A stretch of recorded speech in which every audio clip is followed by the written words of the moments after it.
পদ্মা উঠতেছে 2026 Asia games ক্রিকেটে। জাপানে অনুষ্ঠিত এই মেগা ইভেন্টে পুরুষ ও নারী ক্রিকেট টুর্নামেন্টের ড্র এবং সূচি এখনও চূড়ান্ত। বরাবরের মতো রোমাঞ্চক ধরে রেখে পুরুষ বিভাগের শীর্ষ 4 দলে বাংলাদেশ, ভারত, পাকিস্তান ও শ্রীলঙ্কা সরাসরি খেলবে নকআউট পর্বে। গ্রুপ পর্বে বাধা পেরিয়ে আসা দলগুলোর বিপক্ষে কোয়ার্টার ফাইনালে মাঠে নামবে এশিয়ার শীর্ষ 4 দল। অন্যদিকে স্বাগতিক জাপানসহ মোট 8টি দল অংশ নিচ্ছে নারী টি-20 টুর্নামেন্টে, যা সরাসরি কোয়ার্টার ফাইনাল পর্ব দিয়ে মাঠে গড়াবে।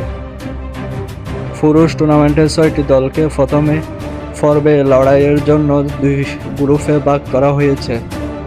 গ্রুপ এ আফগানিস্তান, জাপান, স্বাগতিক ও Nepal. Group B Hong Kong, Malaysia ও ওমান। প্রথম পর্বে সিঙ্গেল রাউন্ডে রবিন লিগে ম্যাচে শেষ প্রতি গ্রুপ থেকে সেরা 2টি করে কোয়ার্টার ফাইনালে উন্নীত হয়ে সরাসরি জায়গা করে নেওয়া বিগ ফোরের মুখোমুখি হবে টি-20 ফরম্যাটে প্রতিযোগিতায় 24 সেপ্টেম্বর থেকে 1 অক্টোবর পর্যন্ত।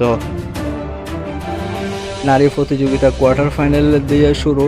নারীদের টি-20 টুর্নামেন্টে চলবে 17 সেপ্টেম্বর থেকে 22 সেপ্টেম্বর পর্যন্ত। এতে কোনো গ্রুপ পর্বে থাকছে না। 8টি দল সরাসরি কোয়ার্টার ফাইনালে প্রতিদ্বন্দ্বিতা করবে। কোয়ার্টার ফাইনালে ফিক্সার ভারত বনাম জাপান, বাংলাদেশ বনাম চীন, এশিয়া বনাম মালয়েশিয়া, পাকিস্তান বনাম থাইল্যান্ড। সেমিফাইনালে ভারত জাপানের ম্যাচ বিজয়ী মুখোমুখি হবে বাংলাদেশ চীন।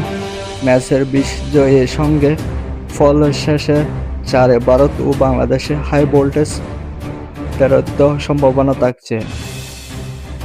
ক্রিক টাইম 24, মোহাম্মদ মুরাদ।